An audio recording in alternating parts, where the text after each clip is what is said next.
Welcome back to Hardworking Man. Today we're working on the Kubota. It's a G5200 garden tractor that I bought at an auction for $190. I already know it runs. I don't know, once it gets warm, is it going to have a bad head or something? Somebody mentioned that they had one that did that, ran fine, but once it got warm and it had a bad head, then it would leak or whatever. So hopefully it's nothing like that. I've got a flat tire. The fuel filter is just hanging there. I've got to get that bolted up. The battery's dead. I have a battery I hope will fit. I'm going to get that put in, get a tube in the tire, and see if we can drive this thing around a bit and what it's going to be used for before we put more money into it, fixing it up even a little more. The first thing we're going to address is this front flat tire, because without that, we can't drive this thing around. And make sure the differential's good, make sure the engine's good. Just make sure there's no issues with it before we sink too much cash into it. So we'll get that pulled off, see if we can break the bead and get a tube in there. Hopefully we can break this bead fairly easily. Lawn tractors usually aren't too tough. At my dad's house, when I was growing up, I used to rebuild a lot of cars and we'd break down tires and stuff. We had I guess just like a home use tire machine. It was just like a $100 unit. I need to get one for here because it came in so handy for doing trailer tires, equipment tires, four-wheeler tires, ATV tires. They're tough. Those beads are real tough to break. But I might have to pick up one of those. See if, I'm guessing this will probably just be held on with a C-clamp. Once I get this protective dust cap off. Maybe not. Oh, maybe it's actually bolted because it's not a cheap garden tractor. Gonna have to get some rags, get that grease out of there. We'll get this thing all greased up too once the rest of this maintenance is done.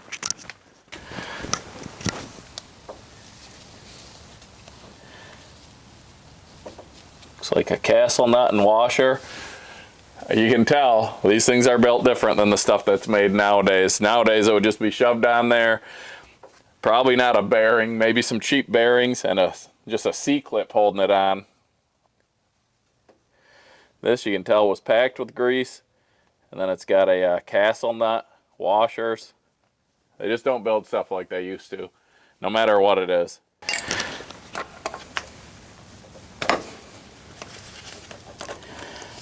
I mean, even this cotter pin is a lot heavier duty than I expect. There we go.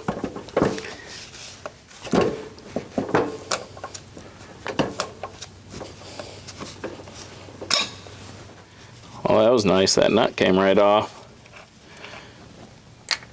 It's a greasy mess, though. There we go. Let's go see if we can get this bead broken, get a tube in there.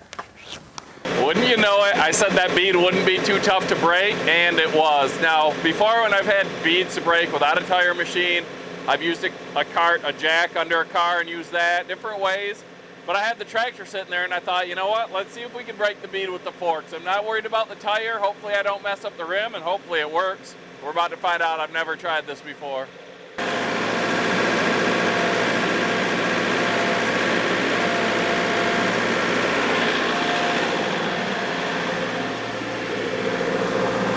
Just that easy, a $40,000 bead breaking machine.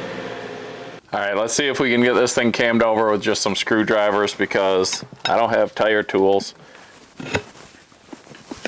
I need to get some.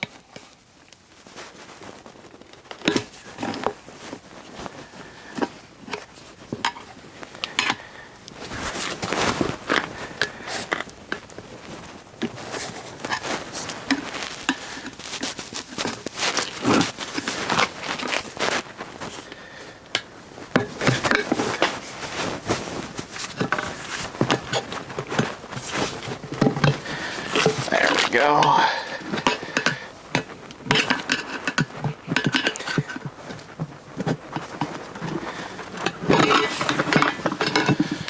Get the old valve stem out, get the tube in there, and we should be able to get this thing at least rolling better.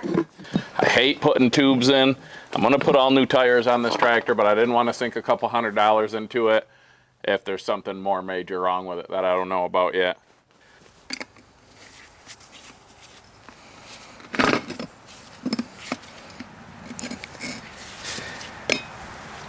this thing in, get her blown up, back on, and on to the next step. It probably doesn't help that it's starting to get cool out. It'd probably work a little better if it was warmer. This stuff was a little more pliable. We didn't break the bead on the back side, so it doesn't give us a ton of room to work.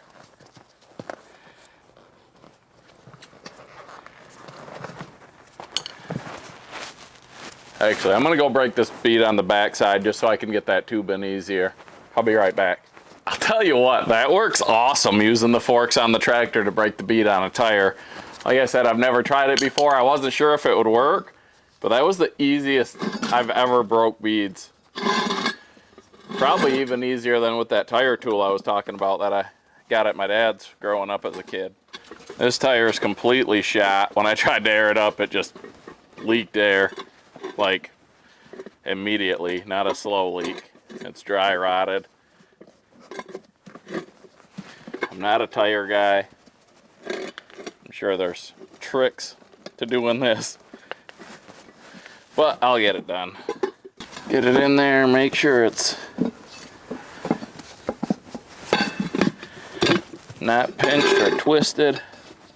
I'm gonna shoot just a little shot of air into it, get that top bead back on, hopefully not put a hole in my tube, and we'll go from there.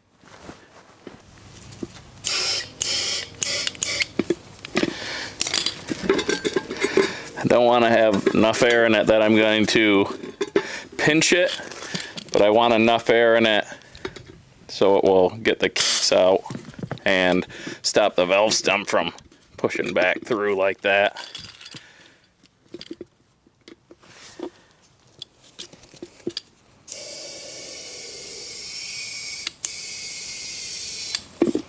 Let's see if that'll work.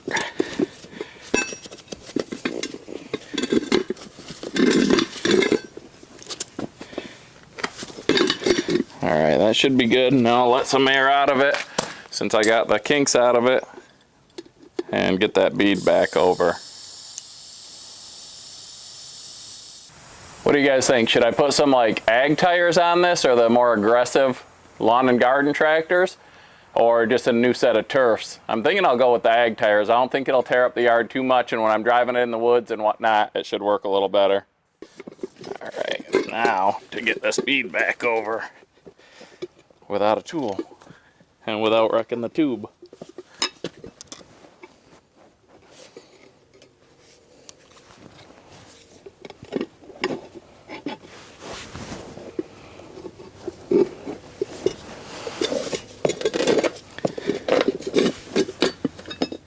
If you guys know a better way to do this, just doing it by hand like this, than what I'm doing, let me know for next time. You know what, I'm gonna put a vice grips on the rim to keep it from slipping around, because I'm just keep pulling it back off. We'll see if that helps or not.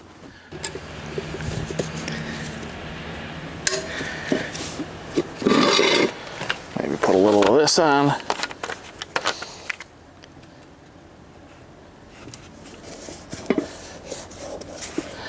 Let's see if we can get this thing on or not. I'm running out of time.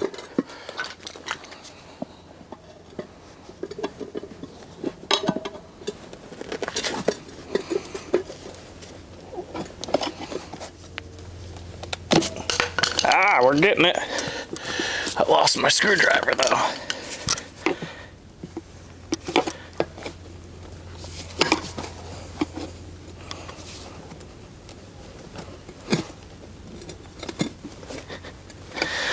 I want to get this down. There we go. That's my problem. I told you I'm not a tire guy, but I ain't afraid to try things and put it on camera. I had it up on the bead instead of down further, so I was stretching it way too tight. That vice grips definitely helped though. We got her. Whew. I saw this little hole in the rim and I thought I lost my valve stem, but luckily I didn't. All right, let's kick some air to it and see what we got.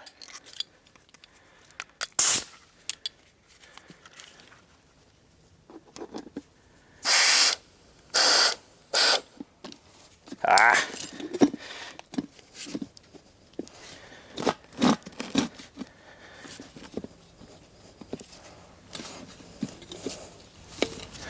If you guys are looking for a how-to on tires, you're gonna have to look somewhere besides the hard-working man.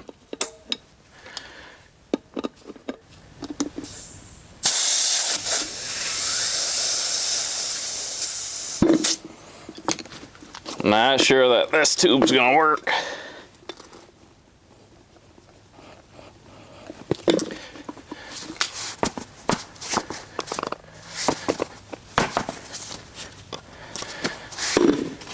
We'll see.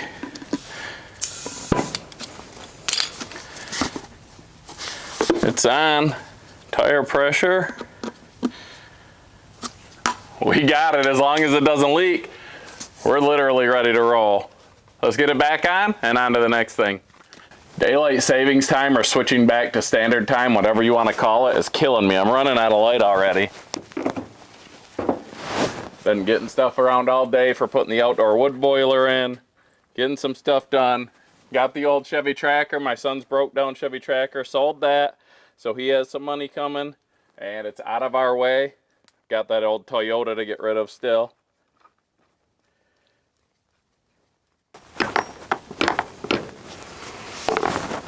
Got that cotter pin back through.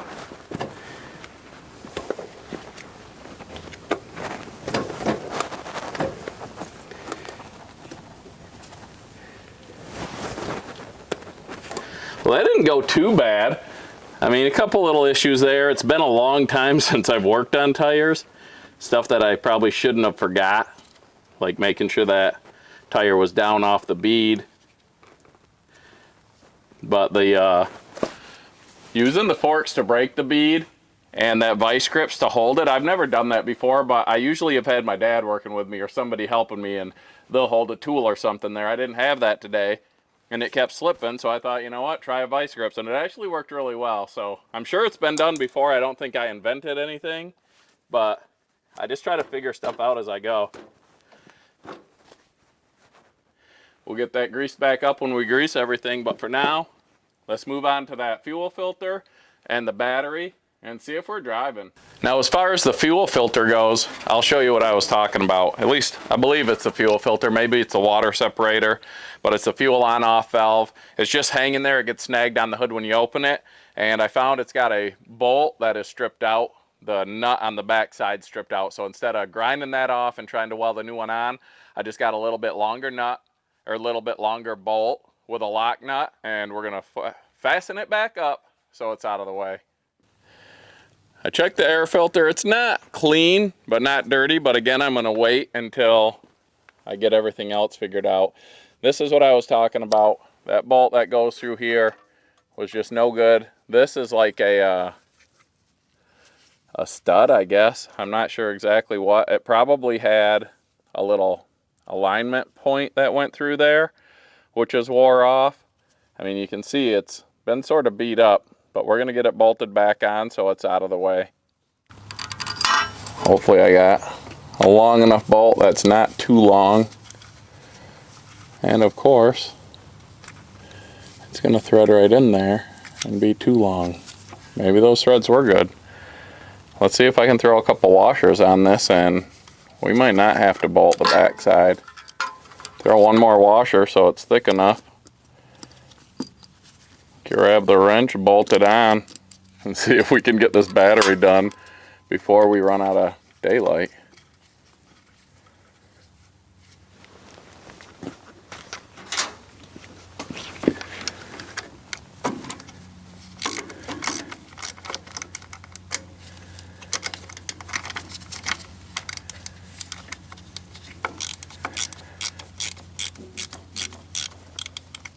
Okay, we got that bolted on. The line bent back up out of the way, so that shouldn't be an issue anymore. Let's see if we can get this battery I have to fit in here, and we'll be good to go. The battery that's in this just isn't any good. It's been on the charger all day, and that's all it's got. I've got this battery here. I actually have two of them. Believe it or not, I got it in an online auction years ago. It was in just a lot of random stuff. 2 of these batteries, they came out of a mobility scooter, and I have used them for everything, and they just do not die. They've been some of the best batteries I've ever used in my life. It's a little bit bigger than this, but I'm hoping we can get it to fit without any issues. And now that I said that, it's probably dead. But if it is, I've got another one in the garage. I'll get that one. This battery is just sort of tucked in here, sitting on nothing really. There's not a tray for it. I don't know if there should be. At least it doesn't appear that there's a tray. Just a strap holding it down, tucked in behind the radiator. All right, let's get it unbolted and see if that other one will fit. All right, need a different size wrench for the positive cable. The negative was a 1/2 inch, which I happen to have out here. Pull this battery out.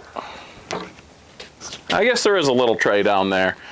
I'm guessing there used to be a bracket that went over the top of the battery because there's holes down there, but they just have this strap now. So let's throw this one in, hope it'll fit. Oh, it's gonna be so close. I think we're gonna be good.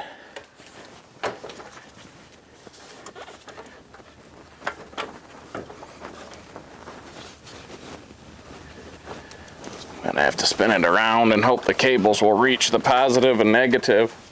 I don't want them hitting that metal at the same time, obviously.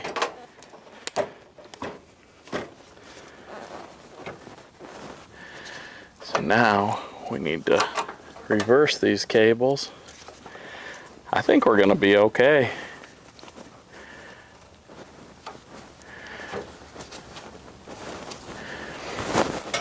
Sometimes buying all this stuff and keeping it just works out in your advantage. The strap is pretty short. I don't know if I'm going to be able to get it to go or not. There it is, we got it. That was no fun task. It's not real tight. I'll try to pull that down tighter later. Let's get this bolted up before we run out of daylight and see if this thing's gonna run. I am gonna throw something over top of these connectors just so this metal doesn't hit it. This one does have the rubber boot, but a little bit extra isn't gonna hurt. All right, the battery's in and fastened. I taped down the cover on the positive terminal, put a little bit of tape over the negative. Let's put this screen back in. If I can remember how it went.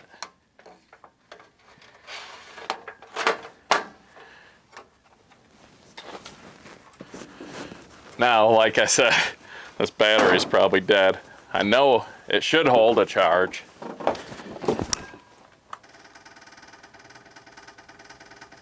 What do you think?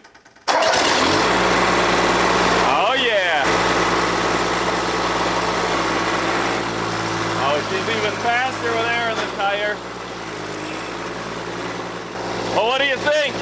I think I stole this thing for $190. Thanks for watching, Hardworking Man, guys. We'll see you on the next one. This bad boy flies!